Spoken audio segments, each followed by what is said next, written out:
pocket, just trying to make a way, yeah. And these goblins riding up to space, but it's kind of funny, so it's all good with me, yeah. Good morning, I hope you living well. Counting up the spread, taking care of yourself, eh. Good morning, I hope you living good. Hopefully this heat gon' get us out of it. GM, now my wrist so frozen. I just saw the bag, it's a real good morning. And I'm burning on my gas, but I made a couple thousand. Yeah, got me saying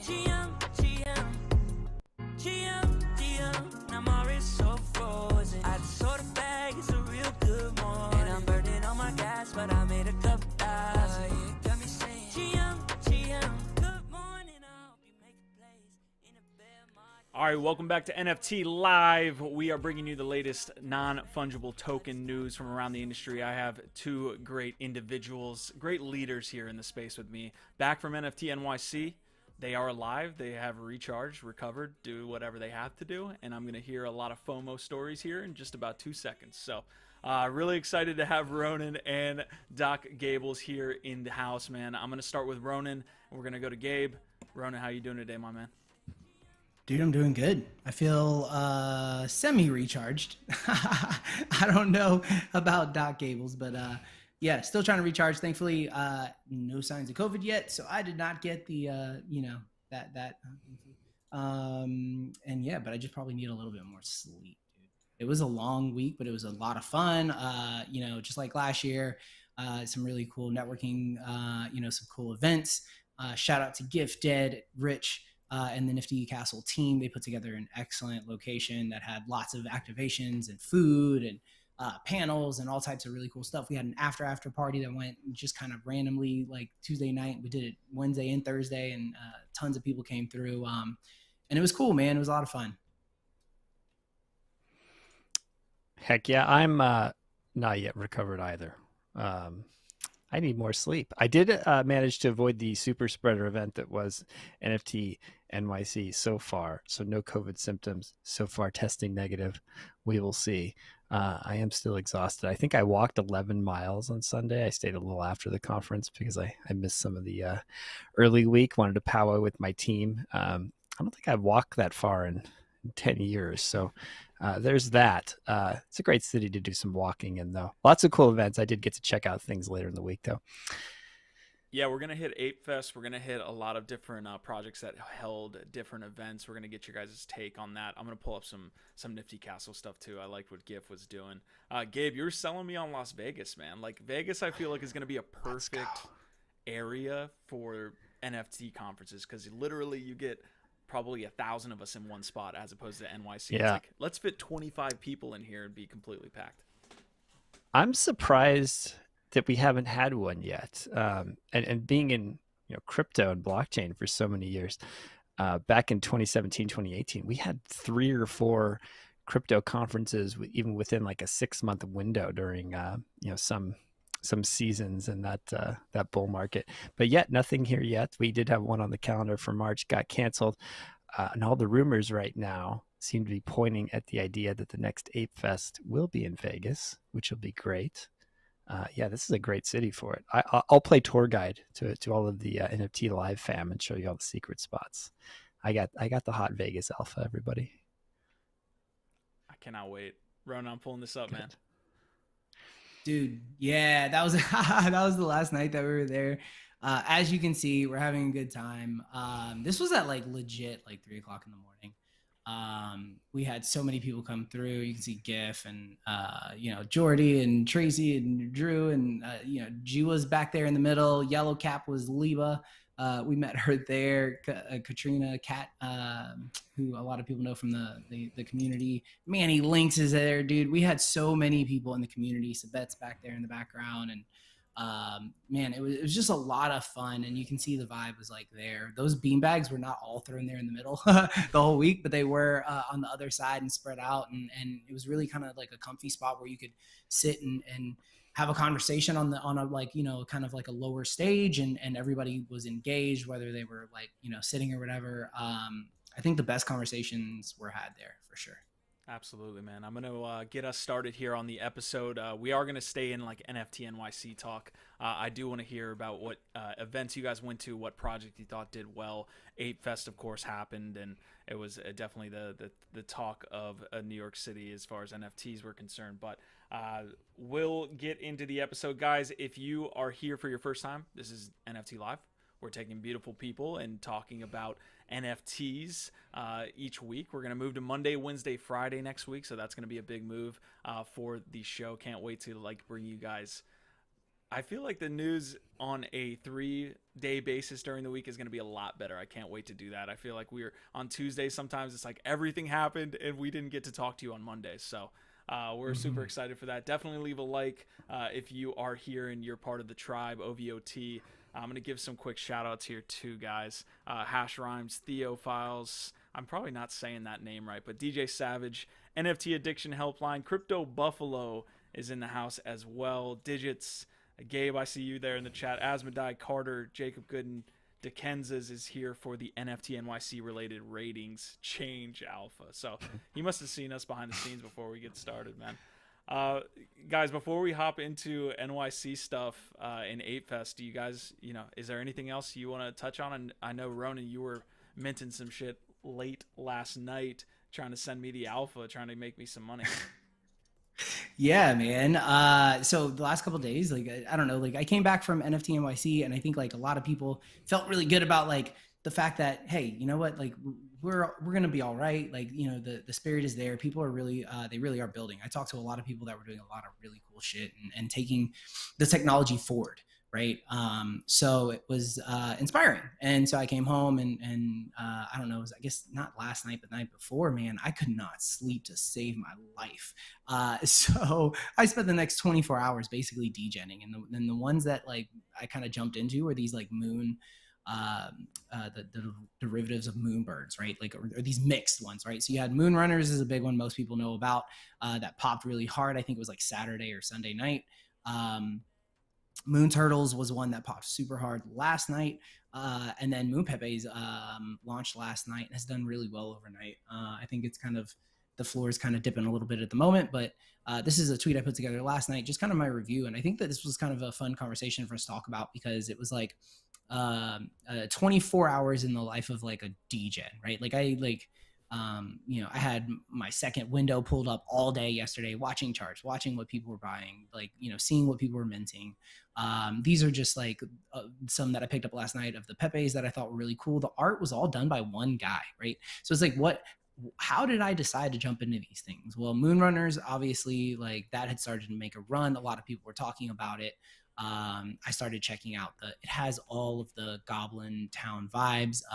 They've really, leaned into this storytelling, but also they actually have a pretty cool smart contract in that they've coded it to where the smart contract will call what's called their moon phases. And so at specific times, I think like once a month or something, the moon phase changes.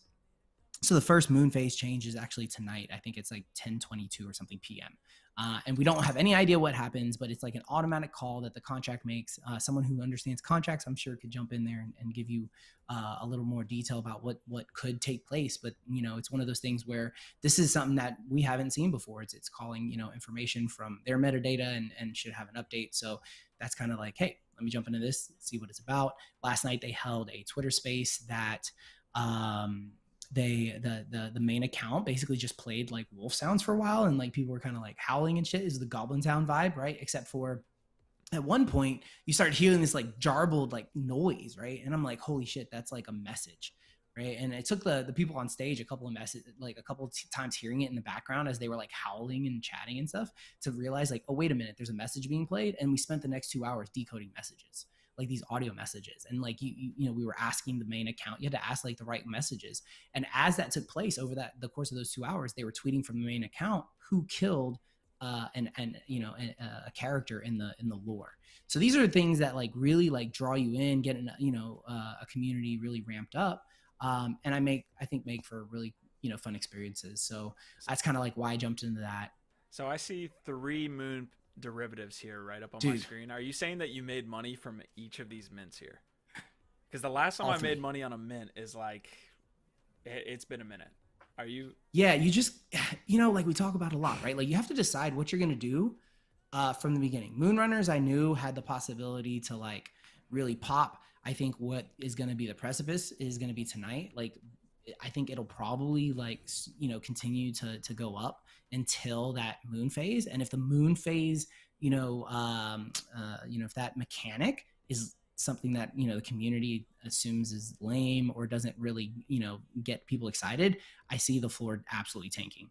Moon Turtles was one that somebody shared with me. It was like 0.03 or something, I think, when I was shared. I bought a bunch and then I saw that like this thing doesn't have any legs, right? So I actually was halfway through dumping it when I posted this tweet. And then the Moon Pepes was one that I saw. I was like, okay, this is really cool. The art's really cool. He didn't do a shit ton. There's 4,200, which is a good number. I went into the traits. He did some really cool, like tons of traits. So there's actually a lot of traits that are really low rarity. And so the art's cool. The animations are cool. That's one of them in the background. He's wearing like a GM like beanie. You know what I mean? He's obviously not having a good morning. So like, it's just like vibes, right? Like I got one that's like a GM hat with a GM background. He's a skelly with a cool cap. Like it feels good. And then when I read that, like it was made by one guy, one artist, he did all of the art. He did all of the animation, all of it by himself, testing everything. And then he launched this thing. It's got story.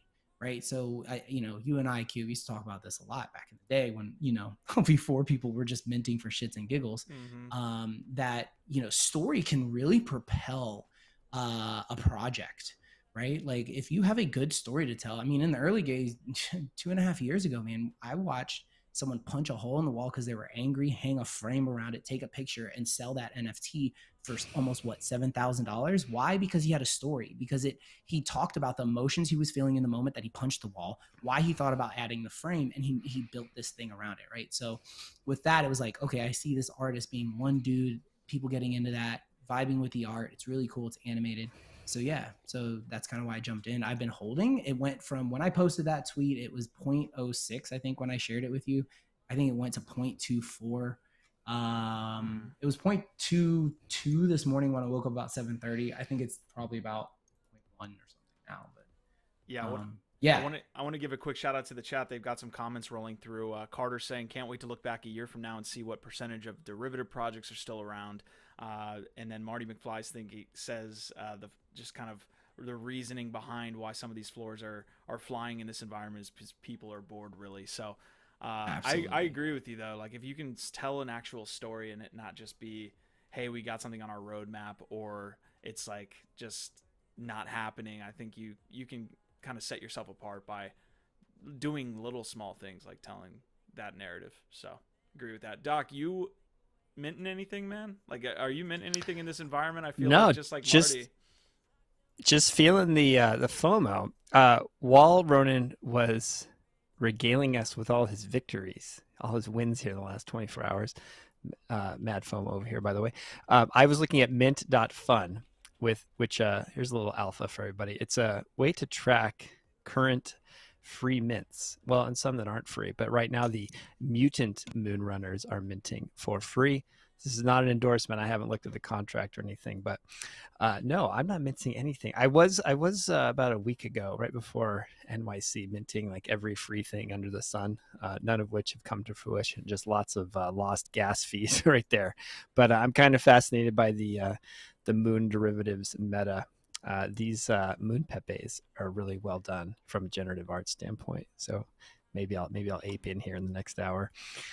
Ronan, did it feel good getting back in the saddle, man? Like getting back in the degen, I'm minting things every like 35 seconds type thing? Dude, okay, so the one thing that is missing from it is the fact that I didn't get to mint, right? So I actually didn't get to mint any. So when, our boy Gable said that he's got this website that shows you free mints, I may or may not be minting right now. But that's like part of the fun. But what I did enjoy, I'll say this, is I enjoyed the hell out of sweeping these like really low floors, right? I spent like 0.2 ETH on one, and I think I picked up 20 like NFTs, and it's like, it just feels good to like just say, fuck, man, like I picked up the floor and I went from this to that, you know what I mean? and then to see what happens from there. And for Moon Turtles, I think I may have made like half an ETH total with like MoonRunners. I feel like the ones that I bought, they're up at the moment. And with Moon Pepe's, I've done pretty decent. I've still got a big bag. So we'll see. Yeah, it's definitely an interesting environment. Right after NFT NYC too, so I definitely want to transition to NFT NYC. We're gonna play a little Ape Fest recap video first for y'all, and then we will come back and talk a little bit about the times that you guys had as well. If you're in chat, definitely any conversations we're having here up on stage, here in the metaverse as you see us, please add to the chat. You know it's a better episode when you guys get involved. So definitely want to talk NFT NYC. Let's play that Ape Fest video and then come back.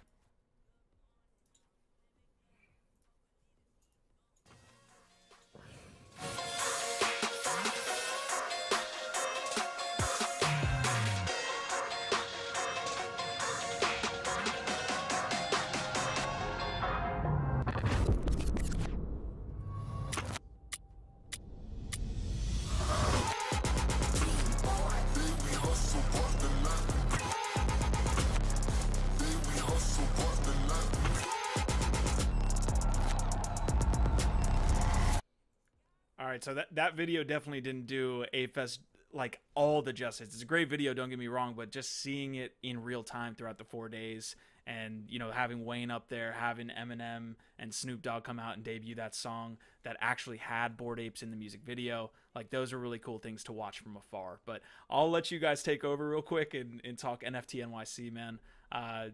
What was your experience here at Ape Fest? Was it a success? And then Gabe, I want to get your take as well. I don't know if did you make it on any days there, Gabe, as well? I did. I made it to Thursday, which apparently was the day to be at.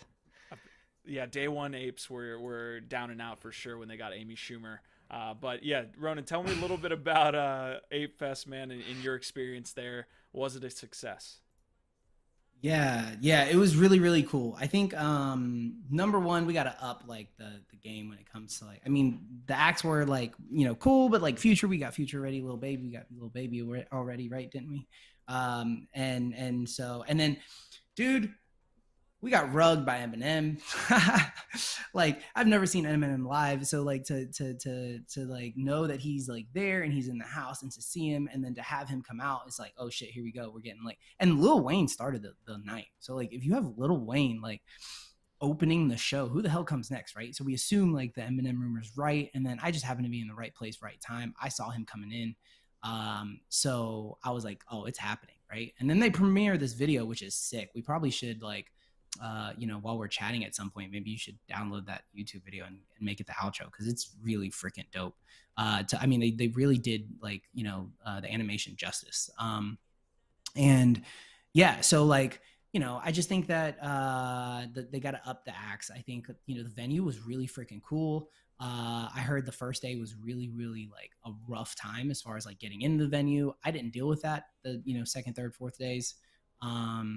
You know, it was pretty smooth, honestly. So, yeah, dude, Lil Wayne was sick. And shout out to everybody who like came out, like, and to, you know, the community. We actually had Q. You got to go to these things. Is that, first of all, I was at the first, I didn't get on the yacht, first NFT NYC. You remember calling me from that line saying, if you're not in there, don't show up. That's I forgot about Beeple right there, by the way. That's definitely Beeple. Yeah, dude, it was pretty crazy, man. Like we, you know, I got in the second night, which was a ton of fun. The third night, was they had dropped tickets last minute to everybody, and I didn't get one. I took a shower like 8 o'clock. I look at my phone and I had a freaking ticket for that night. So I ended up going down there, just catching the very end. But because we were so late, we ended up getting like ushered around to the back and up an elevator, and we ended up in VIP. So we got to like go in there. I got to meet, I shot you some pictures too. I got to meet the founders. I got to meet Gordon and Gargamel. We met people. And it was just like cool, dude. It was a cool freaking vibe. We had a good time. But what I was going to say was, if you look at those photos that I sent you, the last one is actually a community member. And shout out to you, sir, for coming up and saying hello and thanking me for the show and for the content that we produce, because that gives us life, man. That for me was like the highlight of the day. I unfortunately do apologize. I do not remember your name. I had a bit of drinks that night. So, but there was also another guy who came up, dude, and this was a really cool story. And at some point, I'm sure he's gonna watch this. Basically, he came up, interrupted like this conversation very politely, and was like, "Yo, I'm sorry, I just want to say hello." And he started talking, and he was like, "Is Q here?" And I was like, "No, unfortunately, he's not." He's like, "I just want to say thank you so much for the content that you guys produce." He's like, "I watch it every single week for more than a year." He was like, "I never get to catch it live because there's a time difference." I can't remember where he said he was from. He was like, "But I never miss an episode. And I appreciate the quality, and I appreciate how consistent you guys are." If you scroll down, it's the last photo, is the guy from that. He told me his name, and I can't remember, and I'm so sorry, brother. He's from LADZ community. And then the other guy did not get a photo with. Awesome, man. Yeah, dude, it was so cool, man. There was so much love, like, from the community. I mean, even Gordon was like, Gordon and Gargamel, like, I introduced myself and like, "What's up?" And I was like, "Hi, I'm Ronin." And Gordon was like, "The collector?" And I was like, "Yeah." And he was like, "Oh, shut the fuck up." And then like Gargamel, same thing. So like, that other photo that you were about to click is actually, for anyone who doesn't know, Dr. Cyan Proctor. She's really big in the space. However, she's also an astronaut. And so getting to meet her was really cool. I just so happened to be wearing my shirt that said, "I need space," which she loved. Nice. And I got to meet the beanie is Josh Ong. For anybody who knows that Josh Ong, I'm sure you guys know Beijing Dao. You guys know Sebastian from the Sandbox. And then the top one is Gargamel. So it was a banger, dude. We had a ton of fun. So does that lady know how to get to the moon? And I'll move on because that was a terrible joke. Quite literally. Go ahead, Gabe. That was great. No, I thought that was a great joke. That's my speed with the dad jokes over here. Even though I'm not a dad. I had an overall positive experience. I didn't go as many nights as Ronin, nor did I meet as many people. I will say this: I think overall the event production was pretty solid. Flow traffic was good. Apparently Monday withstanding. The longest line I saw at the entire event was the line to take photos with the founders. I got my hot dogs fast. I got the beer fast. I even got the merch fast. Yeah, I thought the production quality was quite high.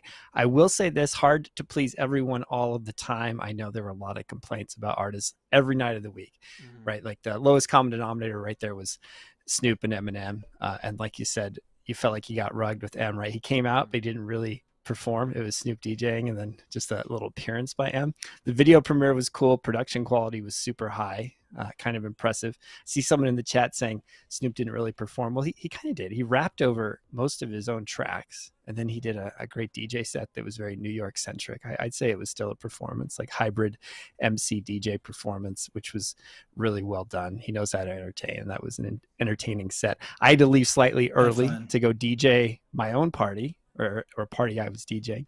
So dipped out, avoided the crowd, headed up back towards Midtown. But overall, it was great. Yeah, I don't know if I have any big critiques. I would like to see, maybe a little more transparency on the lineups. Like, admittedly, I would have rather been at Monday.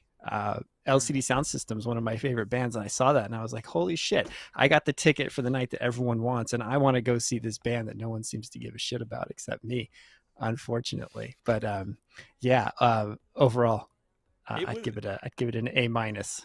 Nice to hear. A- is definitely a success. It was definitely cool to experience NFT NYC from afar. I would have much rather been there with all of you guys, and Gabe, we could have went to another fine dining restaurant and had ourselves a great time. That was an amazing experience the first time, by the way. But to see the FOMO from the day one apes after what happened was pretty funny. That was like definitely a highlight of my week. So yeah, I mean, to summarize how I felt from the outside, it seemed like NFT NYC was an amazing success. I tweeted about this like a couple days ago. There was some angst, I feel like, going into the weekend. The floor prices were down, crypto's down, all this stuff is happening. What's NFT NYC going to be like? Is it going to be a job fair? Yada, yada, yada. And it was just awesome from the outside. Again, I wasn't there, but it seemed like it was just an amazing time for, all people, showcasing the community in NFTs, showcasing the amazing parts of NFTs where you had event access and all these different community events. Like, this was just an amazing success in my mind. So yeah, everybody that was a part of NFT NYC, just hats off to you, man. Yeah. Yeah. I think like one thing that we didn't touch on was like all the activations, right? Like there were a lot of really cool. I think you said that you had some stuff from like the Doodles, right? I think that was like supposed to be a really cool one. The other one a lot of people talked about was Cooltopia, right? I know we don't really talk about like Cool Cats much because none of us are really holders, but Cooltopia had a really cool activation where it was like literally play to earn, from what I understand. So like you would get, you did, that's so dope. Like, yeah, you got like a wristband. You talk about it because I didn't get to experience it. Yeah, it was great. So I'm not a holder, but someone that has a cool pet buddy of mine, he brought me in. The nice thing was holders kind of got to cut the line. So there's this massive sort of general admission line for those that just RSVP'd on their site. But then for their collectors, you get in. Great video here. It kind of felt like the orchestration around a theme park, like, or a good theme park, like when Disneyland, when you're waiting in line for one of the newer attractions, there's all this stuff to do, like kind of in the line. Like it's like going through a little museum around the specific characters and parts of the brand. But in this instance, like Ronin had said, there was a play to earn component. So you had this wristband, RFID enabled, I'm assuming, and you would walk around and like this individual's doing with the treasure chest, you'd rub it across the treasure chest or various props in the environment, and you'd get points added to your player. And then at the end of it, you could take those points and redeem it for merch. So it compelled the players to do interactive stuff. This was like a jumping puzzle, I think was like time-based. And then the faster you made it through, the more points you got. And it was really clever. Good orchestration, good flow, good art direction, like everything about it was great. I know some people are critiquing the amount of money that was spent on this, which I'm hearing rumors of around $4 million. Sure, that might be a criticism, like maybe they could be doing something else with the money. But for some NFT brands, I think this makes sense. Like part of their brand is IRL experiences, these types of brand activations, promotions. These are the things people want to see. Not every NFT company is geared towards that sort of activation, but this was really well orchestrated among many of the other satellite and event activations that were in NYC. This is like the quality of production for this NFT NYC compared to November is just off the charts. Yeah, people had a little bit extra time, I think, to plan, like you guys are saying, their events, their activations. I scrapped together what little people didn't go to NFT NYC from our group, and we had a conversation last week, and I asked them, is it almost mandatory now for a project that wants to be seen as maybe, you know, a blue chip or something underneath that level? Is it mandatory for them to have in-person events based on NFT NYC and all of these cool, you know, things that you saw with, I mean, that Cooltopia video right there was just amazing. Like, is that the new standard? Like, do you have to do that now if you're an NFT project? It's a good question. I'm curious to see what your group said. I think a lot of collectors want it. I think the emphasis on community and community interaction sort of makes that part of the impetus for people getting into your community, is that they can expect to have these shared experiences with other holders. That being said, it doesn't make sense for all teams. Like, is BitLectro going to blow hundreds of thousands of dollars or millions on events like this? Like, absolutely not. We're more tech focused. We'd rather devote our hours to our money to engineering hours. That being said, doesn't mean we can't have meetups. There were a lot of smaller events in NYC around tokens that weren't these massive brand activations, but rather bunch of individuals from a team getting together in a bar, getting together for dinner. Those can sometimes have just as much value and can sometimes form maybe better connections than these massive events where it's very hard to find your friends or community holders that you'd like to bump into. So yeah, not every activation needs to be $1 million affair. That's a great point. I saw a tweet earlier this week after NFT NYC on a recap that was basically saying Ape Fest was cool, but is there an opportunity for apes to get together and talk community building or tech or these features that could be along with that IP instead of just like one big rage fest, which is what it was. So I like that point, Doc. Yeah, and I think that like this idea that people are floating around of, you know, Ape Fest becoming its own activation, I think is a strong one, right? And I think that when you talk about brand fit. I think that's the main thing, right? Does it fit your brand to do activations? Cooltopia obviously is this thing where you are expecting to go and have these activations, and they're really like that's where they're headed.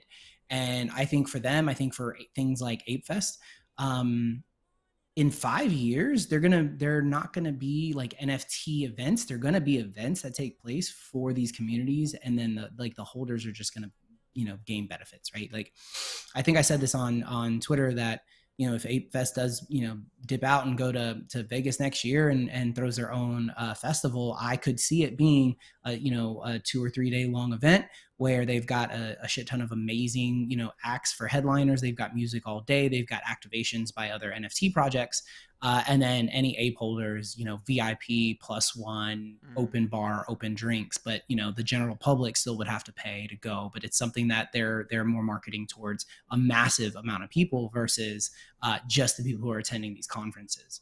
So I think like if you can see a world where this makes sense, that's definitely it. And I can see it becoming a really big thing, especially as these continue to grow and you continue to see.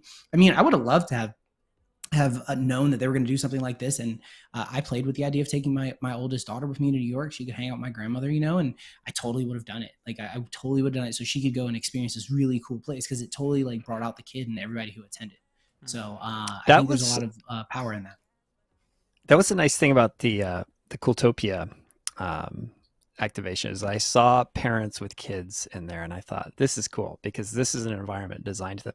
I'd almost say like give the kids priority access with all the lines and the puzzles and the mazes. Like let them experience this even more so than the adult holders. I wouldn't have mind letting all the kids in line skip and take my spot because it was a very kid-friendly environment. There would be some Degens that would like raise a fit about I'm a holder, these kids don't have the NFT. Of course.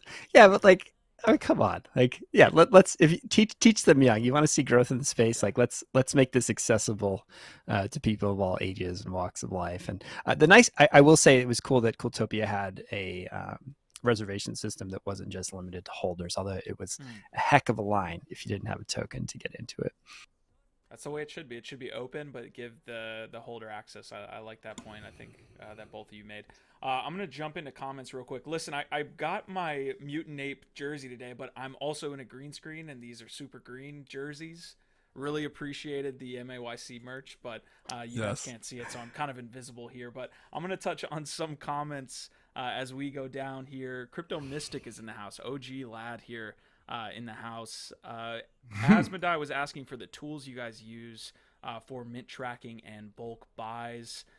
Carter saying, other than the music festival, any Yuga announcements, we'll touch on some other things there. Asmodai saying it's 2022. We need the conference live streaming events from the phone. Agreed. Easy's in the house talking about meeting lads in NYC as well. So it's cool to see the tribe, the community out there. A lot of comments, guys. We'll try to get to most of these, but appreciate your guys' engagement there in the chat. Yeah. For the one that was asking about the tools, mint.fun is one I'll recommend. You do have to check it regularly. It shows you what's happening. It does some basic monitoring of what's going on, who's guzzling the gas, where are the free mints on any given hour. It's one of those things you got to refresh. I bet Ronin and Q maybe have some better tool recommendations here.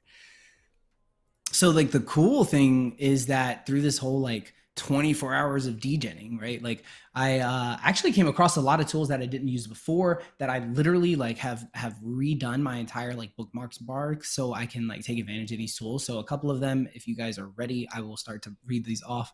But basically I use IC tools. I've always used IC tools. What I really like about IC tools is that it has a lot of features for the free aspect, right? Like a lot of these are going to have like a, if you hold their NFT, then you get like, more detailed info, things like that. But what I do like about IC tools is that you can set notifications, and those notifications can be sent to you via either Discord or your cell phone. So I actually set up alert to let me know, hey, when the floor, goes below this on this collection, send me a text. Which I thought was really, really cool. So I use IC tools for kind of keeping track of what's going on, what's minting, what's hot right now. And then I have gem, GEM.xyz. That's what I'm using for the bulk buys. It makes it super easy to purchase a bunch of if you go into like any of these collections, then you'll see like it makes it so easy to just like say I want to sweep the floor, right? So top there's a search bar. To the right of that is your filter. To the right of that is a little sweep icon, a little down search. Yeah, if you click that, then you can tell it I want to sweep by an amount of items. So if you wanted to pick up 20 of them, then you could. Or if you say, hey, I want to spend an ETH and I want to sweep everything on the floor, you can click ETH and then you can sweep it in that way. What I also enjoy is that you guys can see here, people are currently buying. And as soon as a transaction starts to pend on an NFT, it starts with that little 1. And if there's multiple people trying, it'll even pop up and show you 2, right? So you can see like what's going on right now is like obviously the floor is dropping a little bit, but people are picking up the rarer, the rare ones, right? That people are just dumping, which you see a lot. So you also have the ratings there. The rarity rating is listed easily. It's a super, super, super strong tool to use.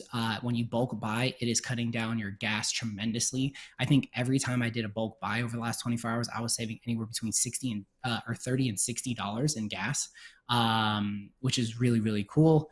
The other thing is I think that track ownership of NFTs, that's another XP. This one, Gem XYZ, allows you to do that, as well as I downloaded a what's it called? A plugin for Chrome. The name of the plugin is called Inspect. Inspect allows you to basically see the entire community in a snapshot on Twitter. Right. So you can go to Bored Ape Yacht Club, or you can click on someone's profile photo and it will click a little button that shows up now in your UI. And it basically gives you all the detailed information about that community, who the top holders are, how many they hold, what the volume has been recently. And this is all built into Twitter. Right. So when you see those threads where people are like, yo, what are you minting? And you see somebody's, this thread blows up. It's only been posted for 8 minutes and it's got 100 responses. You can literally click in there and find out exactly what collection it is, what the volume is, and all those things. So there's a lot. And these are just the ones that I found over the last 24 hours. And I haven't been DJing very hard over the last 6 months. So the tools have like really, really come a long way. And I definitely think that everybody should check those out and do some research and come back next week and let us know if you find any other cool ones. I was talking to somebody I about second those. The wax experience that we used to have. I don't believe it was you, Ronin, talking about it, but maybe it was. But the wax experience where you had to go actually into each item to check the floors, and it was just a completely convoluted experience. And yeah, you're right that the tools have gotten better. I do want to point out one more thing. This was a tweet from NFT God Twitter profile here. He was talking about Dune Analytics and the 5 dashboards that you need to be looking at. I'll link that in the chat here. Unfortunately, guys, if you are dropping links in chat, only the main profile can do that. So definitely send them via Discord, or we can get them here in the description afterwards as well. But yeah, Dune Analytics essentially lets you search by different dashboards that people have created. You can see the amount of followers on each here on the right side, and each one is a little bit different. So that one doesn't have as many visual displays, but you can go in to these different dashboards and see a lot of different data depending on what that person has created that for. So yeah, definitely a time to get back in. It feels like the market is kind of calming down a little bit, man. And it doesn't feel like we're like plummeting here and catching knives. It feels like maybe we've found a nice spot to start trading again. So last thing I want to do, I will get to some of the comments. I want to hit this Doodles video. You mentioned Doodles having a great event, and I want to get your guys' take on Doodles' announcement that they might be moving maybe to Flow. That is kind of the rumor, but they're definitely looking to move away from Ethereum. What your take is there?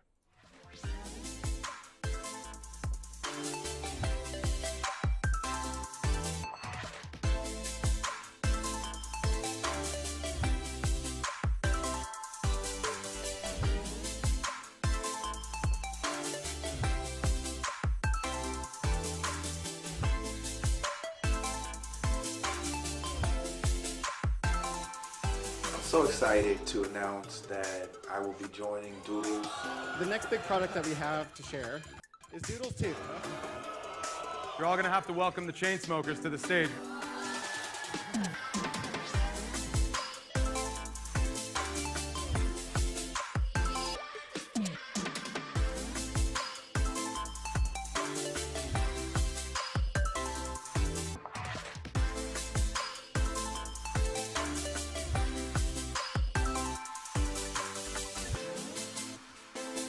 right, fantastic video here. I'm jumping the gun. I have a Rate My Bag segment that we're going to move Doodles around, I think, based on what they've been able to accomplish here over the past probably month. But I want to get to their Twitter thread as well, their announcements. Did you guys get a chance to check out the Doodles event by chance? That's one I had to miss, unfortunately. Okay. Yeah, and I actually had like a VIP like freaking invite and everything, and I just like it just wasn't happening, man. I had a panel that was before it, and that day was like crazy. But like this is super cool. I think it's really interesting to me, where they're taking the project. I'm not surprised to see someone like Pharrell jump in and be involved with this one specifically. Definitely feels like a good fit to be a brand ambassador and to kind of get involved. So look, Doodles are cool, man. That's definitely one where I was like, man, I wish I would have jumped in on that. Yeah, I mean, the art alone, I think, is unique and definitely has its own flavor enough to be considered one of the better projects in the space. But you're right, Pharrell, brand ambassador. They have the duplicators coming out. They have, I guess, audio pieces that they're adding to the NFTs, which, Gabe, I'd love to get your take on that. You guys really like pioneered some of that stuff. And they just have a lot of stuff going on. As you can see, it's like they didn't put it into one thread, which is kind of hard to get all the information, but essentially you have all of these updates coming over the last 2 weeks from Doodles and dropping. So Doodles 2, Duplicator, Pharrell, all of this good stuff. So Gabe, what do you think? Yeah, some positive news there. Pharrell's a great fit. I see the Doodle Records component to their thread. Curious to see how that shakes out. As someone that's launched multiple music-based NFTs, they're audiovisual, I'm still often questioning the music NFT model. I do think for some of these NFTs, like the price points that they're commanding on the secondaries, I feel like it should almost be a requirement that they all have an audio track associated with them, something that they give you a Creative Commons license around, something you can reuse in your podcast, your indie video game, your live stream, etc. The flow news is a bit odd to me. I often say go where the market is, that is go where the traders are. And flow's just an odd one. That being said, they've launched some good products, some bad products too, but they're kind of this funny closed ecosystem, right? That doesn't have, as far as I know, a great like dev toolkit or any sort of transparency into what's going on over there. It's not easy to build on. It's not interoperable. It's not open and decentralized. It is very much a centralized sort of corporate, if you will, blockchain. So maybe it makes sense for their brand. Maybe they've got to that tipping point where they can make a sustainable and viable product continue to grow on a blockchain like Flow. But kind of scratching my head at that particular point within the announcements. Not saying it's a bad move, but not one that I'm necessarily in a positive sentiment about. Yeah, I'd love to open this up to the chat too, because essentially it hasn't been made public. And that we're not by any means saying that this is an actual formal statement by Doodles, but they are planning, it seems like, to move on to another chain other than Ethereum. So Ronin, your take on that, and chat, I would love to hear your guys' comment on if this is good for an NFT project, specifically one this big. Yeah, I think looking at the tagline for Doodles 2, it makes sense. It's a Doodles for everyone, and I do think that the road to mass adoption is paved with a bit of, sprinkled with a bit of centralization in it. Do I think Flow can be a more decentralized chain? Absolutely. As far as the toolkits and stuff, that's what we do.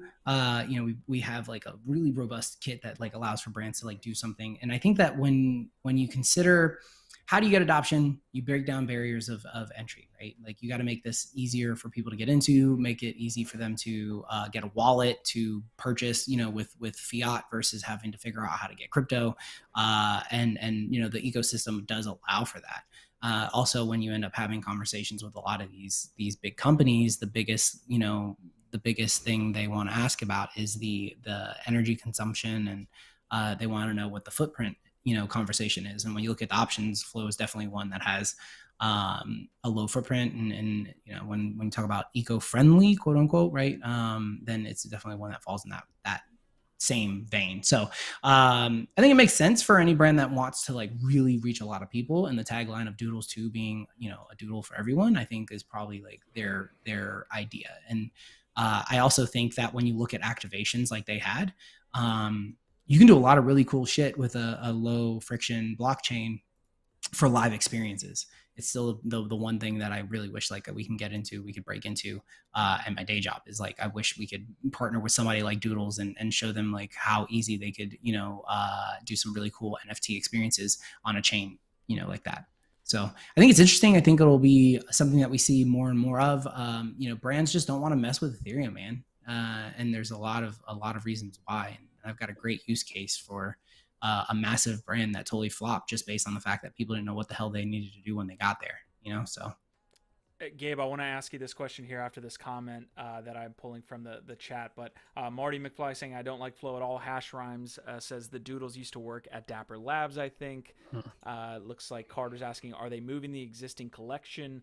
Maybe just going to use flow for something to be announced that is more interactive and has more transactions. And then Degens is saying, oh, Doodles, don't they know what happens to flow NFTs? So yeah, I want to ask you this question, man. If you couldn't build on Ethereum, like if that was just completely off limits for whatever reason, you got blacklisted, what chain would you build on? Cool. We're kind of exploring this right now. We are moving some upcoming products to NL2. I'd say at the top of my list is Avalanche currently. If you asked me 6 months ago, it would have been Polygon. It is sort of a moving target. I am in favor of anything that's an EVM, that is an Ethereum virtual machine, those networks that use Solidity.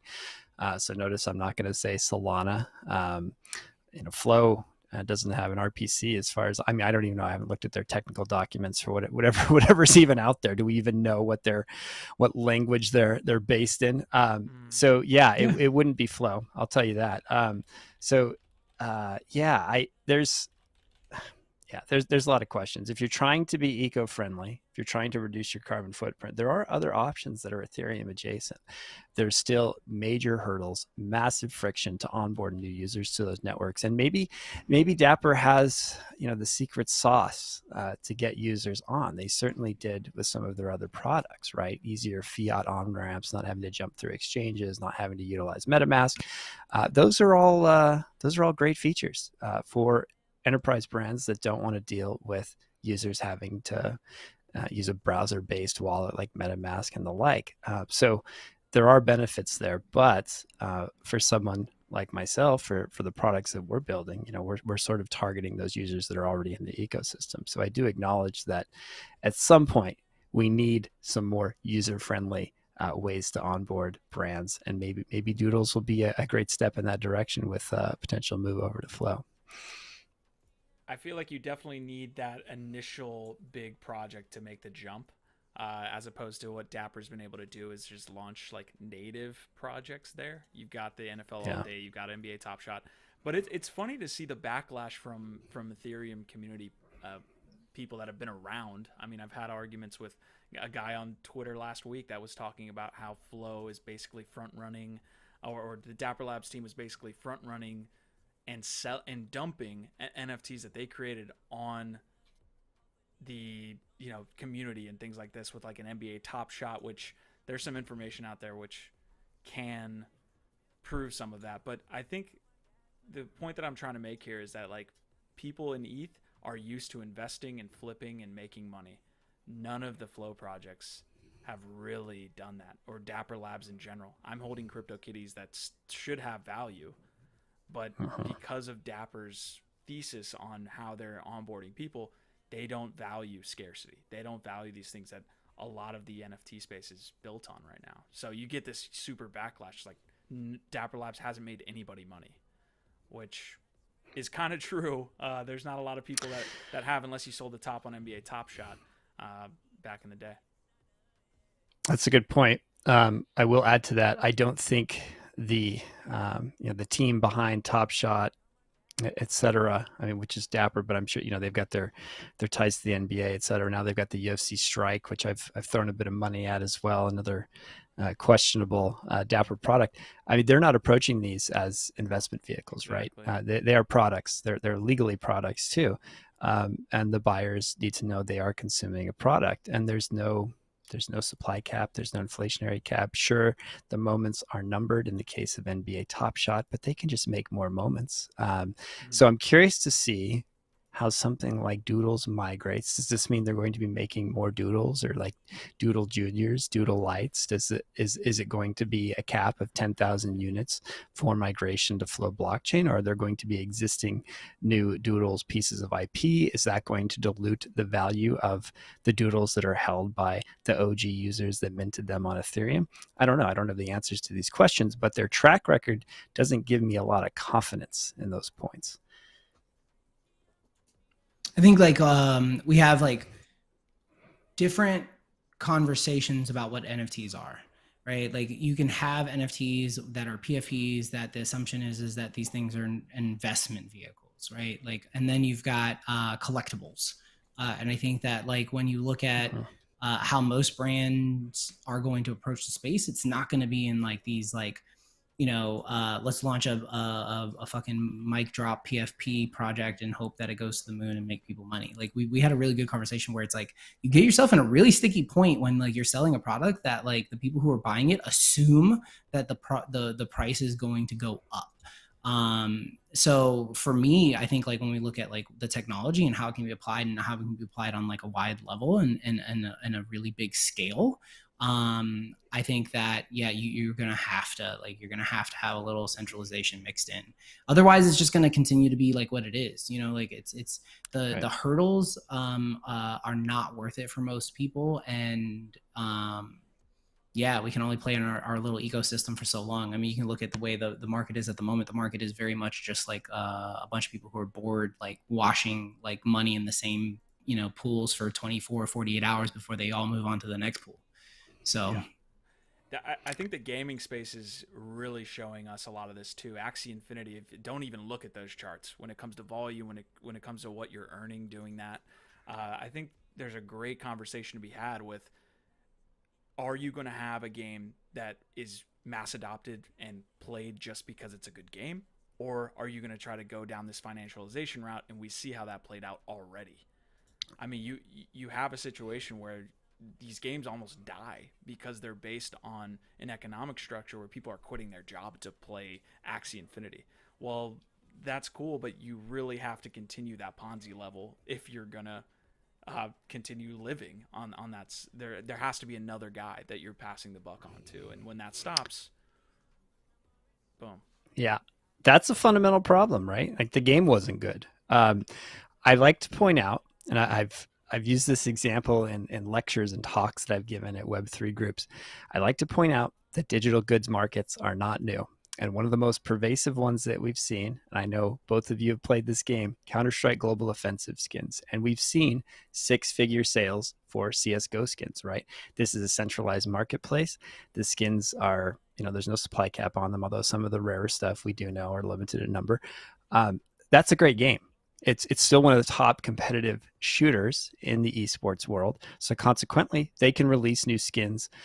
They have a sustainable, or at least what appears to be a sustainable marketplace for these right now. So I think you have to start with, when it comes to play to earn or play and earn, you need to start with a sustainable product that people want to use, right? And then if you can build some interesting tokenomics, NFT integration, tokenization, any sort of decentralization in terms of you know, what the actual financial products that might be integrated into that ecosystem are, then maybe you'll have a sustainable market. But frankly, Axie just wasn't a good game. Sorry, Axie fans, if you disagree, but yeah, go ahead, Ronin. See, and that's where like I guess like I'm curious because where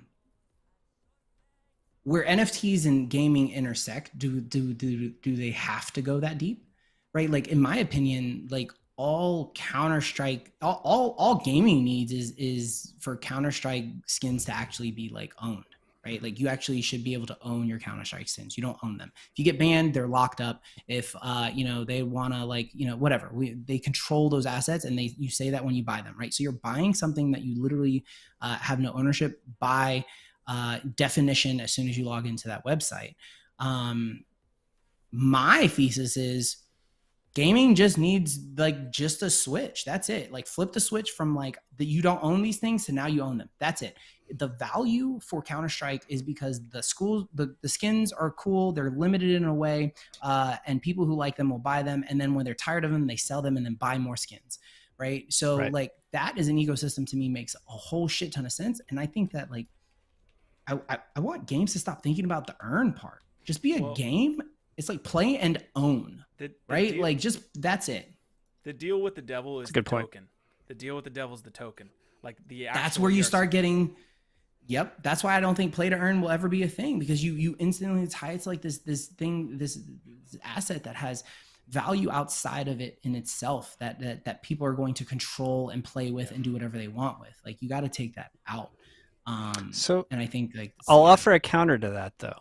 So like play to earn has already been a thing, right? Like we've seen this even dating back to early MMOs like Ultima Online, EverQuest, early vanilla WoW. Even today, we were talking about a game that Ronin and I, when we have any free time, enjoy playing Escape from Tarkov. There is a healthy secondary marketplace for in-game currencies for a lot of these games. For many people in the world, these are games that are play to earn, but they're going these guerrilla routes to move the ecosystem of money onto a secondary platform. Even for, we say, well, CSGO skins locked on Steam are not owned. There are third-party marketplaces like DMarket where you can transfer them to a third party that custodies the skins and they keep a separate balance. So there's these really inconvenient and hard to use ways that we can sell these in-game items on sort of these gray or even black markets that are not necessarily allowed by the terms of service of these centralized platforms. And Steam has said as much. They're anti-NFT, anti-tokenization. We saw what happened with Phantom Galaxies. On the flip side, you've got publishers like Epic, Fortnite, that have said, hey, we're friendly towards NFTs, we're friendly towards tokenization. And I agree with that general sentiment. The players should be able to own these things. And I think eventually there's going to be enough market pressures from, say, the likes of Epic that will force the rest of these players in. It might take 5 years, but they also know they need to create a sustainable model for their investors such that they can still get their rake off the top. And I think part of that is like, provide a great marketplace, provide something that isn't going to change the user experience so radically, but also allows me to maybe take the money out of the ecosystem without using some third party that's then getting an additional percentage on top of that. So I do think play to earn will be a thing because it's kind of already a thing in centralized platforms for some parts of the world. Like I'm sure some of you had friends that grinded in World of Warcraft and then sold their gold on eBay back when that was easier to do. Now it's a little more clandestine, but it still exists. So these things do exist within existing AAA games with large player bases.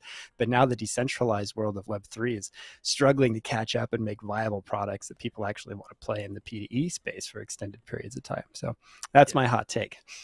Go ahead, Ron. Yeah. And I think that's the thing is it's like, you can have that, right? Like you can have that necessary like ownership over the thing. I still feel like the reason all of those ecosystems are successful in the way that they were is because it is such a huge hurdle for you to get over to actually partake in the monetary aspect, that so few people are doing it that they're not truly affecting the in-game economy. Where you have an issue is where the in-game economy is directly tied to a real dollar, right? So that's where the problem is. For me, if you just provide the ownership, just like in those games, the value of those digital assets, the value of what would be NFTs comes from how much people want them. And that would be no different than going to, the CSGO skin store, looking up the hollow camo 2001 or whatever, and then finding the cheapest one and buying it because it's a dope skin and there was only 150 ever made. It's the same vibe, right? But like, you're separate. You're not in. There's not a here's a bunch of money and that is going to influence an ecosystem, right? Like where somebody can literally come in. You want to give people the ability to buy and then not affect the monetary ecosystem. And I think that's why play to earn is a concept that will not work. I don't think that in 5, 10, 15 years, anyone's going to have an economy where you're earning money, you're spending money and you're earning money, and the whole economy like lives on its own for any long period of time, because there's always going to be somebody who wants to come in, fuck it all up, take everybody's money. We've seen it happen at scales of millions and millions of dollars, and then walk out and be like, yo, you guys thought you were playing a game, but I was trying to make money. right? So Yeah, we're down a really big rabbit hole here. I think a lot of great points were made as well. I mean, going back to the original discussion, it's like you have to have a game that is fun to play. Axie really was not fun to play. Yeah. So essentially what you had was a visualized DeFi app where you were earning money, but you were visualizing it in the form of these NFTs playing each other. There wasn't really much past that. The piece that I think is interesting is how, and Expo has brought this up in the chat a couple times, it's if we don't even take into account maybe a currency in ERC20, how do you make an NFT out of an item in the game and have people where you can have whales and gamers get along together and not have an ecosystem that's dominated by whales when you have the NFT assets, be worth all of this amount of money, then you don't have people that can actually play the game. That's the balance that I'm looking at. The currency and then the ERC20 I think is a harder puzzle to unlock. The one that we need to unlock first is how do we implement NFTs into a game and have a good balance between the whales and the actual players of the game. I think the key is already there with games that have healthy cosmetic skin markets, right? Because the skins, that is the items that could be NFTs in a future decentralized version of this, they don't affect the gameplay. So the interesting thing about this, multi-million, $100 million Counter-Strike skin market, I don't know the actual figures. I'm willing to guess it's in at least the tens of millions, if not hundreds of millions annually. It doesn't affect gameplay. So the basic entry-level player that downloads the game as free to play, gets in, maybe gets good at competitive mode, maybe even goes semi-pro in the esports arena, is never required to compete with the whale that's over there cornering the market on specific cases or specific skin drops. And we kind of already see this, that there is a healthy whale component to the Counter-Strike Go skins market, and people do tend to corner the market on, say, out of print loot boxes and cases that don't drop any longer, and we do see higher price valuations as those decrease in availability. So there are ways for them to coexist, and I think it's making the gameplay not dependent on monetary investment past just the purchase of the game. That's the tough part, because we do see Otherside coming out here soon, and there's going to be an element in that game that is going to be earning based on what you have in NFTs. So essentially there's going to be a benefit for whales. And yeah, it's a tough combo. I thought all good points made. Ronin, you got any last things to add to that play to earn discussion? That was a good one. Okay. I love discussions like that, because we're really figuring out where the hell we're going and how we get there, and it's a really good combo. I think there's a lot of good comments here in the chat as well. Ballistic is saying exactly, a whale could just come in and ruin a game. Asmodai is saying, I think Engine games are approaching some big dev cycle, so Engine's definitely one on there. So shout out. We'll get to some more of these comments here. I want to pull up the worst take of the day. This is kind of a tie-in back into the Yuga Labs discussion. We don't have that much time, guys. We're running up on an hour here, and I know Ronin probably has to run here real quick. But Ronin, I want to get your take here on Yuga Labs. Here's Ryder Rips saying, 0 chance Yuga ever sues me. And we have, in the last 3 days, a letter from Gordon Goner from the Yuga Labs team, pretty much outlining their take, pushing back against the accusations that they're racist, that they're Nazis. So you can take a look at that here in the description. I'll drop it in chat as well. And then you actually have here Yuga Labs in the District Court of California here suing Ryder Rips. So what is your take here, Ronin? Okay, so quick hot take, and then I do have to jump. I think people need to realize that there's two different conversations going on, and we're mixing them up, which I think is causing a lot of the back and forth in these Twitter spaces where people are debating this whole situation. Where we have a situation where Yuga is being accused of the racist intent, but then we have a situation where Yuga is suing Ryder Rips. Okay, these are two separate things. People need to understand that Yuga is suing Ryder Rips for a very specific purpose. That's damaging their business model and making money off of it. He has made a business out of damaging theirs, right? That's illegal according to the documents, and that is what they are claiming. They're saying they're not going to court to argue whether or not the stuff is racist. They've answered that in the blog. Like, they're not going to court to defend, you know, that they didn't do anything wrong. They're going to court to sue Ryder for damaging their brand and to keep him from continuing to make millions of dollars off of simply the libel and the damage he does to them.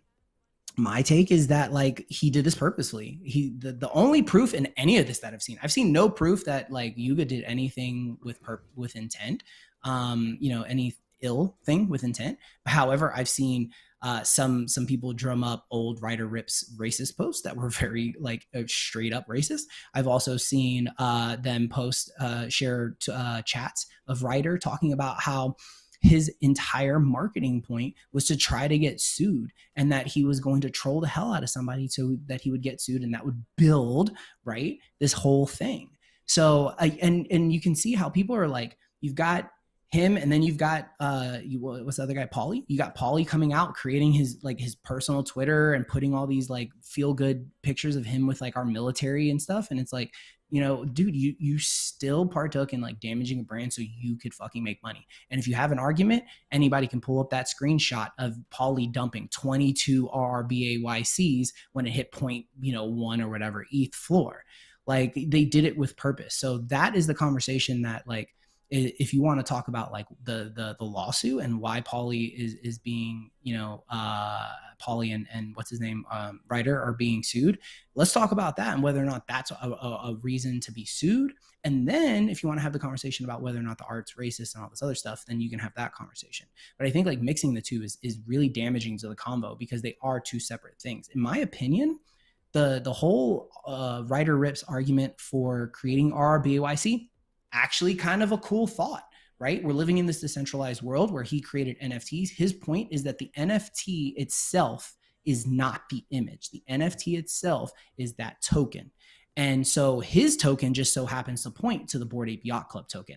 I think that there is a lot to be said for this project in that way. Like, he is trying to start a conversation, one that I do think is an intelligent one, and one that I can't partake in because it gets way too heady for me. But, like, I love that. And Pauly actually got me to think differently when it came to the art and the provenance and what really matters in NFTs, right? They're saying, look, if provenance is really important, that means that Bored Apes will forever be what Bored Apes are, and it doesn't matter if you've got a million that look exactly the same. People will look at the token and realize it's a fake, and they'll move on, right? So it's a great conversation to have. The problem is that he's damaging a brand to pump his bags and to sell and then make money. That is what he's being sued for. You can't have those two conversations. You can't fault him, you know, and you got to split them. So that's what I have to say about it. I do have to jump in like 2 minutes. Yeah, the ownership and provenance piece is like you said, an argument in and of itself. The problem that I have with all this is they full on went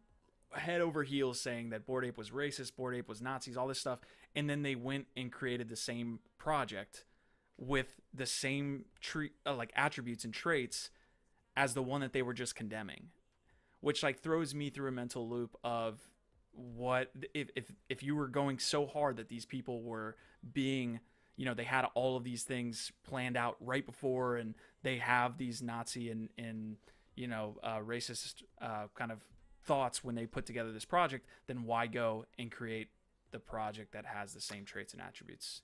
That's my problem with this whole thing, and I just don't understand why people are continuously backing these people up after they launch the project.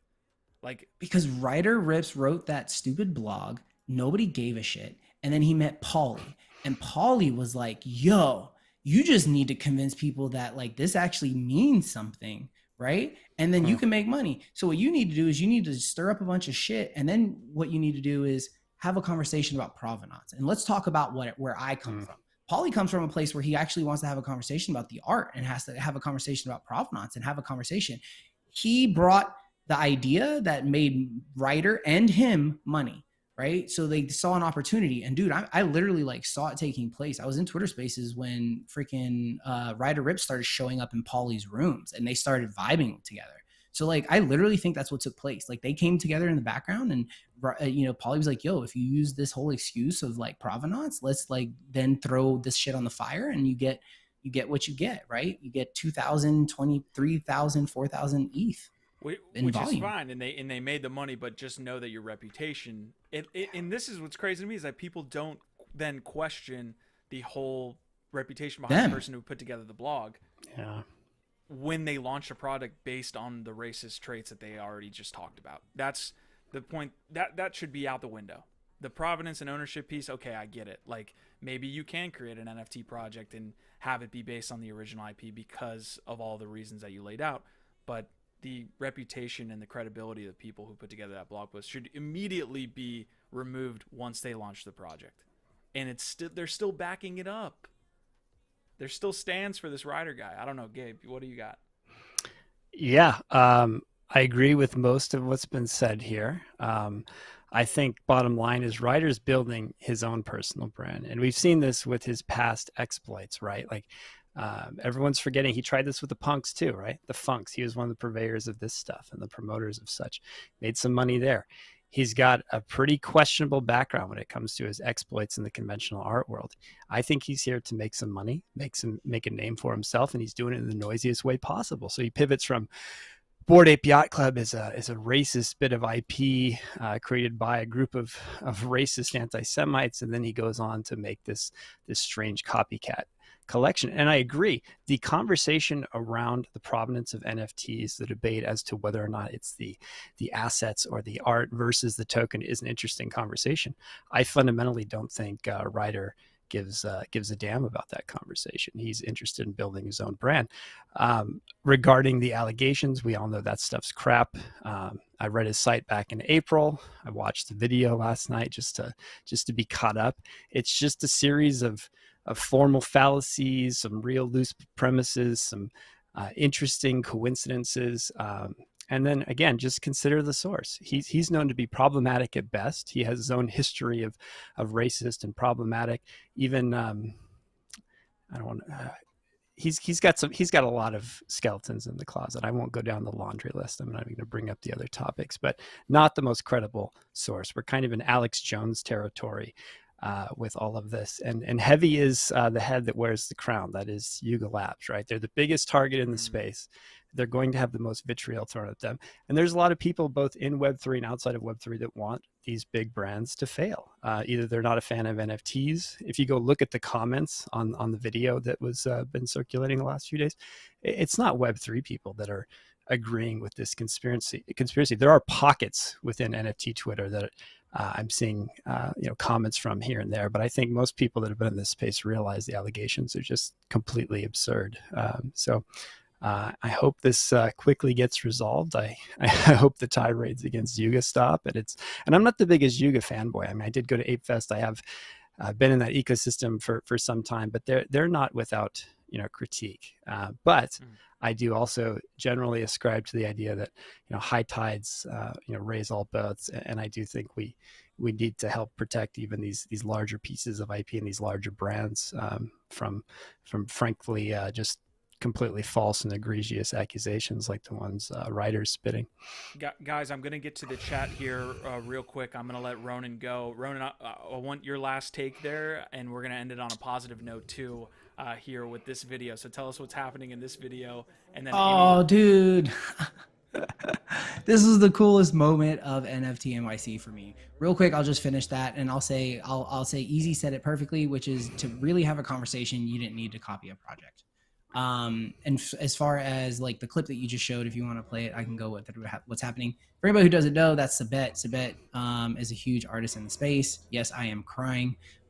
So he's done a lot of stuff. He has excellent art. I've been collecting his art for almost 2 years. I feel like it feels like forever. And he started a project called Tokyo Punks, which he was hardcore promoting. He came through. A homie brought me a shirt because I couldn't make it to the event. He came through, signed the shirt. In signing the shirt, about 30, 40 seconds in, you can hear Sabet say, "How do you spell your name?" And so I spelled my name for him. And then he was like, "Ronin, okay, Ronin, like legit, that's what's up." And then he was like, "Man, I've been trying to find a name for the main character of Tokyo Punks because he's trying to really make it like IP." He asked if it was okay if he can name him after me. And yeah, dude, that was like the most like fucking like holy shit moment of the whole week, next to like the two guys who came up at Ape Fest and thanked me for NFT Live. That just really like made me feel like super fulfilled, made me feel like sometimes you just don't feel seen. You know what I mean? Like you don't feel like all this fucking shit that you're doing and all the hard work that you're doing is actually like being seen by anybody. And you forget that it's being seen by a whole lot of people, right? Like, and Sabet just thanked me for like being supportive of him and helping, just support him early on and owning, his art. And he did it in a way that I could have never imagined anybody would ever do. And so I immediately, first thing I did when I got home and had access to my ledger and everything was I swept the damn floor, dude. I spent like 2 ETH on Tokyo Punks. And I'll do whatever I have to help him succeed. Like, because like that was just a moment that I can't even say like thank you enough for. So, but yeah, so thank you guys. Thanks LADZ City. Thanks everybody in chat. Thanks for everybody. Like, Easy, shout out to Easy, man. I spent some time with Easy. It's always nice to like, hang out with the homies and, hopefully next time we get some more time to hang out. But, we appreciate you guys so much. I know Q, I know Doc, I know, GIF and everyone who comes through and, rocks on LADZ City appreciates the community more than anything. And just taking a moment to like remind us by saying, hey, thank you is goes a long way. And it just solidifies the fact that, hey, we've been doing this shit for almost 2 years, man. Jeez. And, so it's worth every second. So I appreciate you guys so much, man. Yeah, amidst the chaos and all the BS that does happen in the NFT space, there's still a lot of good stuff happening. Definitely, it's cool to see our community interact and really have each other's back. Like, that's exactly what we created this for. So it's great to see that, man. Hell yeah. That's a great story, by the way, Ronin. Thank you. Thank you for sharing that. Yeah, I thought it'd be fun to share, man. It was crazy. It just happened. Yeah. Like, it was just like in the moment, he was just like, man, I just like felt it and it just fit. And yeah, so with that, I'm out. Thank you guys so much. Shout out to everybody in chat who just showed some love. I love you guys, and I'll catch you next week. Peace, later, Ronin. All right, we are going to finish up the chat really quick. After that, I can't even hop back into that Yuga discussion. I know we have to touch on it because we are covering the space, but I definitely don't want to touch on too much. But it seems like everybody here, like you were saying, Gabe, that anybody in Web3 is going to kind of sniff this out pretty quickly, and it seems like that's what's happening. So I'm gonna hit on a couple different comments, but I will bring up Rate My Bags. If you see anything you need moved around, Gabe, you let me know because we will have a discussion. That being said, I am gonna move Doodles up to S. I think with everything that they're doing, I think I'm gonna. Yeah, I'd put him up there. I think I'm gonna put Doodles up to S. If you guys see it in the chat, let me know. This Rate My Bag segment is very democrative here, so we're gonna go ahead and move them over. Anything you see that you would like moved? Rate My Bags. Man, looking at Moonbirds. I don't know. The Web3 apartment at B, I'd probably move that down at this point. I don't know what the Yeti's doing at D. I mean, that's still A tier in my heart, but I'm just kidding. I think I'm in general agreement with this. It's coming together. Yeah. You got the clone up there at the top, though, huh? Interesting. When did that make the shift to S? That is true. I think GIF might have been like, GIF was like pretty forward. He was like, you need to move this year, this year, this year. So maybe it was like GIF's, coincidence and motivation there that put Artifact up there. I haven't felt a lot of heat from them lately. Like it feels stale, to be honest. Like I'd say if you got the punks, you got the cool cats and the gutter cats on A, I think Artifact belongs back on A. I'd maybe even put Cool Cats a little higher than Artifact at this juncture. All right, guys, you heard it here first. It looks like the events that's are my swaying take. Gabe a little bit. So yeah, so this is what we're gonna. You know what? I agree with Gabe. You have a lot of sway here over me, sir. So all right, Artifact. Let's go up there. Does that look right? Does Doodles belong up there with? It almost feels like any conversation we have, it's like, oh no, Bored Ape is in some type of above S tier, like they belong in a tier by themselves. S plus or double S or something like that. I would agree with that. Maybe we need an extra line on this, but I would put Doodles right up there. Frankly, that they're not quite at the ape level, but I think they're making all the right moves in the space, despite my critique of the potential migration to Flow. I think from a business standpoint, they're kind of killing it. Looking See a little love bit for more, hash masks on there. Yeah, Still hash at C. masks. That's Yeah. cool. Hanging in. Provenance. I like it. Yep, absolutely. That's my first NFT. Goblin Town.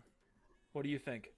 Oh, Chat. man. Chat. We are open. This is like a off the rails portion of the episode here. We are like past an hour, so you guys need to get involved with. Let's us here. go. I need a Goblin Town. All right. We need some others that need to moved around.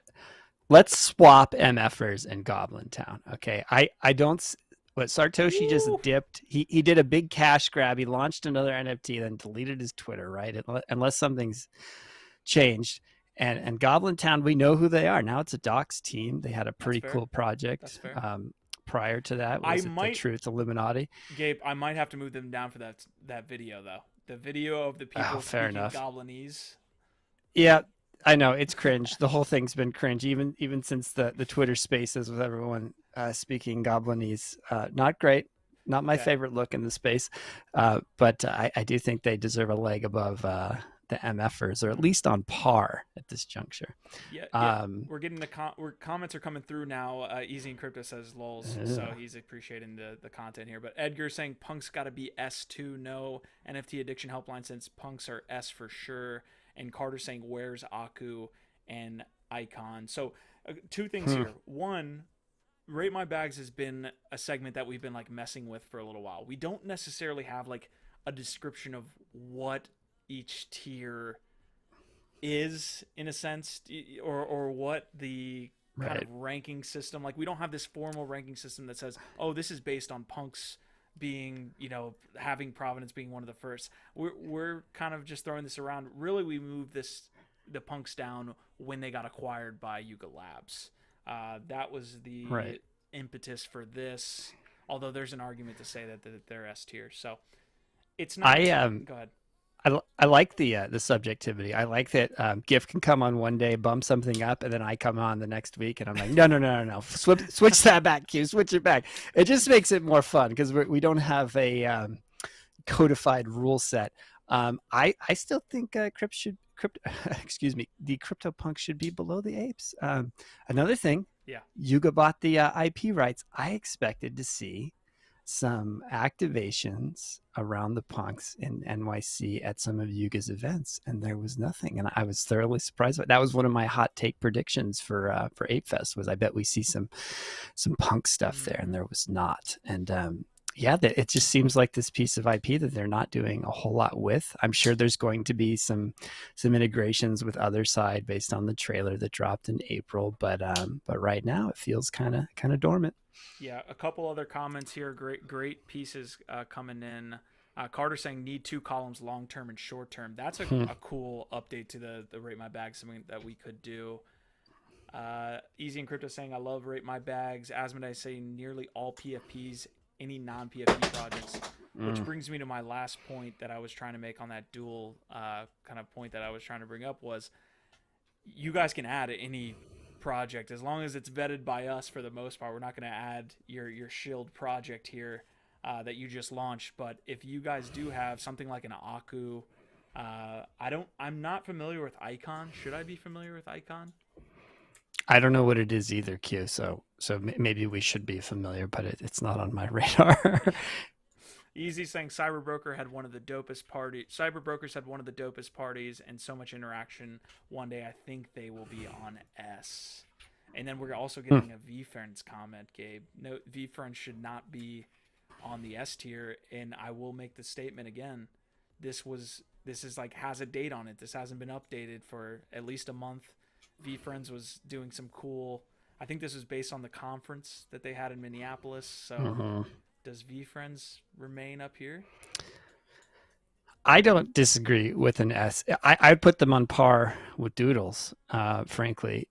The question is whether or not the apes need a bump above, to me, but I also wouldn't disagree with an A. It's like they'd be that, A plus S minus range. I do think what Gary's doing with the IP and the brand and the meetups is top notch. Even though I exited my VFriends position, but I still think they're doing a fine job. So anyway, yeah.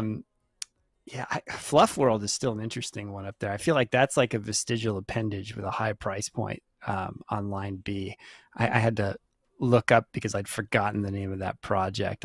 That's one that's I don't know what they're doing with anything. They're also in that Uncanny Valley range. I think I nominated the robot one for B, and robot. Yeah, I like that project. I don't know what's going on over there either. They might be grinding their butts off doing some work. I just haven't checked in a minute.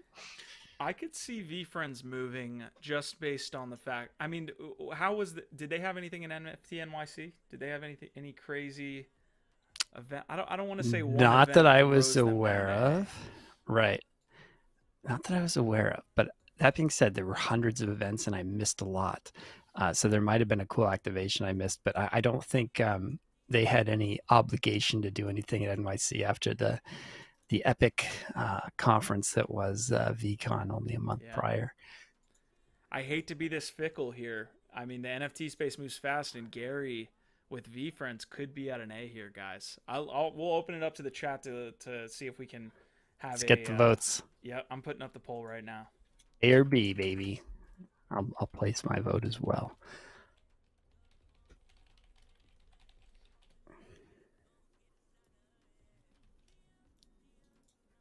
So we're gonna put S or A here. Ask the community. The poll is up.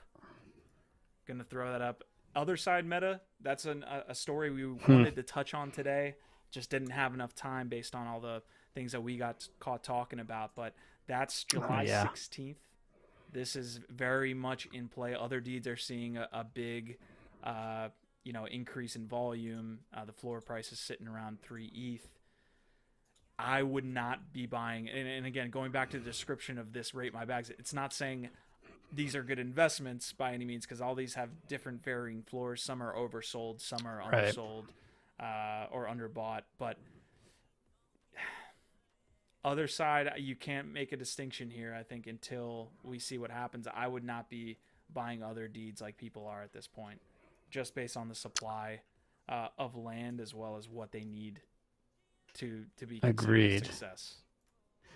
Also, we've seen high valuations, higher price points, pumps around metaverse land, and then we've seen them come tumbling down. If Sandbox is any indication, and I'm a fan of these products, but I wouldn't say an imminent release is necessarily bullish, because there are a lot of NFT and Web3 products that release and then public sentiment around them is just poor.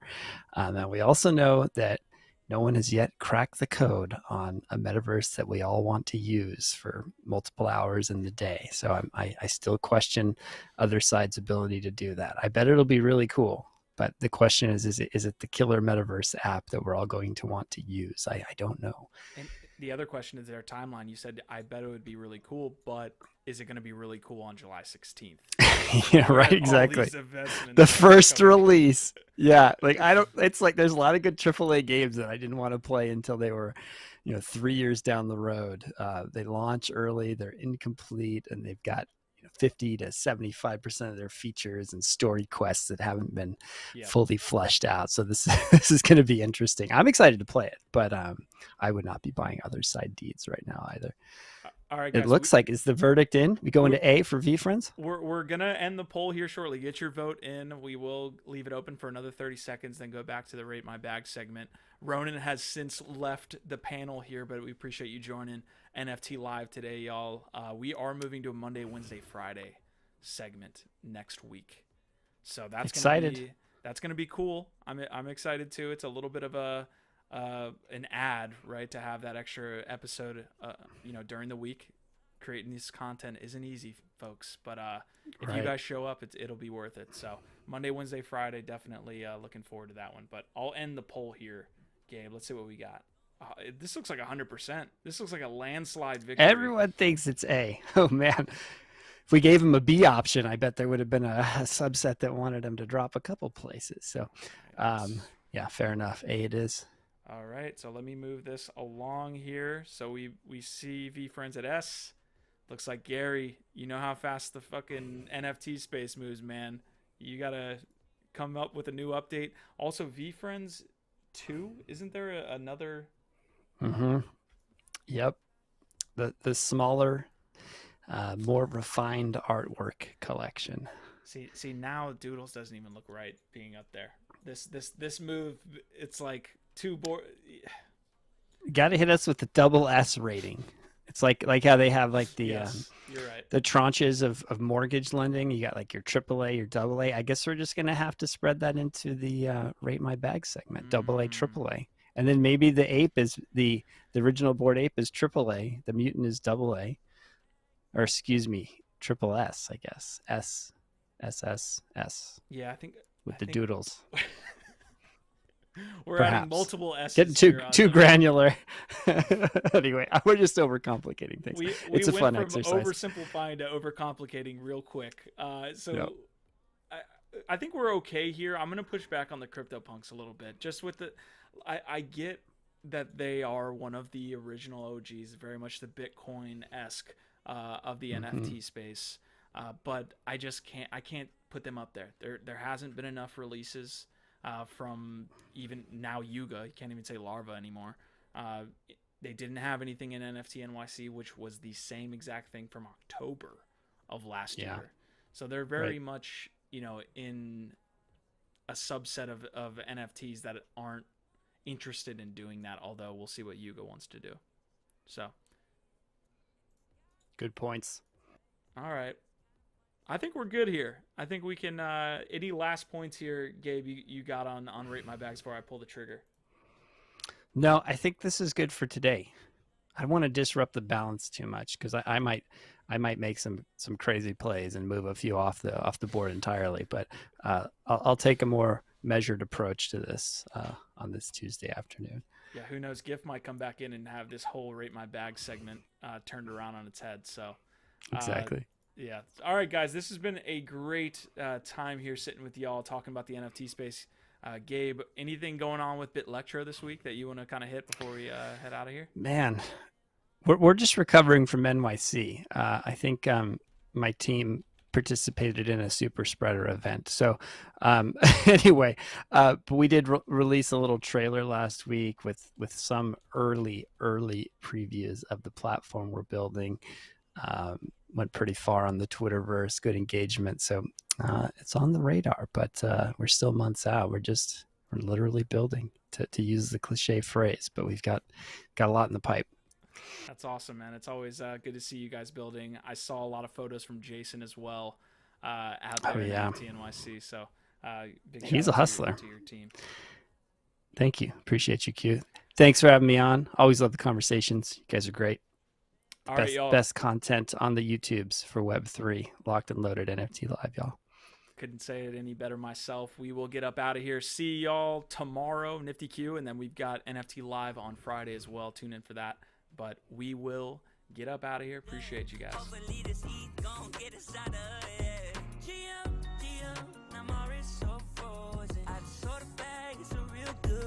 And I'm burning on my gas, but I made a couple thousand. Got me saying, I'm already so frozen. I just saw the bag, it's a real good morning. And I'm burning on my gas, but I made a couple thousand. Got me saying, good morning, I hope you make a place. In a bear market, just trying to make a way, yeah. And these goblins crowding up space, but it's kind of funny, so it's all good when